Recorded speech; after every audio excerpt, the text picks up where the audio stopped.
Hola amigos, bienvenidos a un nuevo vlog de su canal. En este capítulo aprenderemos a identificar los síntomas de fallas que puede ocasionar un pedal en mal estado, además de todas sus posibles soluciones. Así que si deseas saber si este es el fallo que atañe a tu auto, te invito a que te quedes hasta el final del video para averiguarlo. Pero antes no olvides de suscribirte al canal y activar la campanita de notificaciones para que YouTube te avise cuando subamos un nuevo video.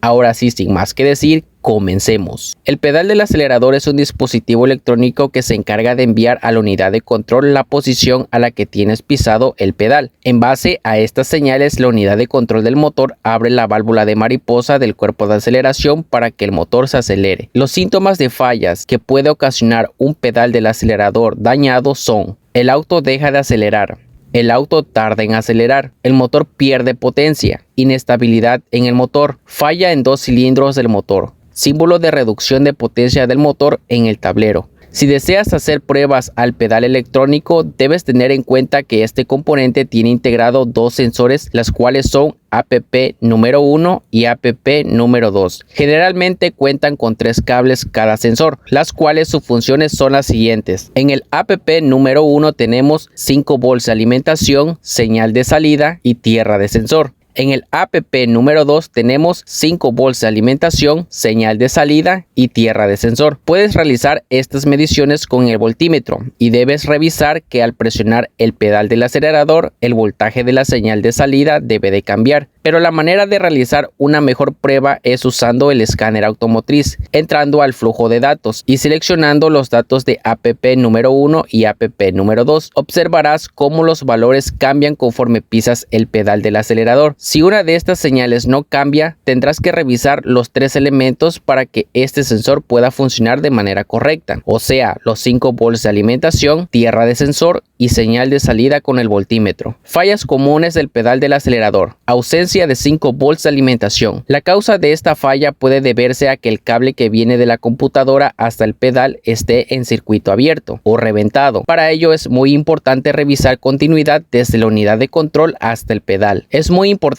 tener el diagrama de la unidad de control del motor, ya que puedes encontrar más fácilmente los problemas de cableado o cortocircuito. Si observas que existe continuidad desde la unidad de control hasta el pedal, es muy probable que la unidad de control esté dañada. Ausencia de tierra de sensor. Lo mismo aplica a la tierra del sensor. Si observas que no hay tierra de sensor, puedes reemplazar con tierra de chasis y el sensor funcionará de manera correcta, pero lo indicado es que funcione con tierra de sensor. Para ello necesitarás el diagrama para observar si el cableado está en perfecto estado. Señal de salida de los sensores APP. Para poder verificar las señales de los sensores APP del pedal, es solo cuestión de medir voltaje en el cable de salida y presionar el pedal despacio. Observarás que el voltaje aumentará conforme vayas pisando el pedal. Sin embargo, hay pedales que en lugar de aumentar su voltaje la disminuyen conforme vas pisando el acelerador, pero si observas que el voltaje de señal no ejerce ningún cambio, es 100% seguro que los sensores están dañados. Igual cabe mencionar que si observas que el pedal manda señal pero en el escáner marca que no hay señal, tendrás que medir continuidad desde el cable de señal hasta la computadora de motor. Si observas que todo está en perfecto estado pero el escáner marca que no se recibe señal, es muy probable que la unidad de control esté dañada y tendrás que reemplazarla. Otra falla muy común que hay en los pedales es que hay pedales con resistencia variable, lo cual con el tiempo se desgastan y tienden a dejar de hacer contacto con las escobillas móviles del sensor, y en ocasiones estos sensores resistivos pueden reemplazarse, muy diferente con los sensores inductivos que no tienen resistencia, pero con el tiempo fallan. Igual en ocasiones el sensor puede reemplazarse en lugar de todo el pedal. Te recomiendo que mires los siguientes videos en la cual aprenderás el funcionamiento, síntomas de fallas y soluciones de todos los sensores con el que cuenta tu auto.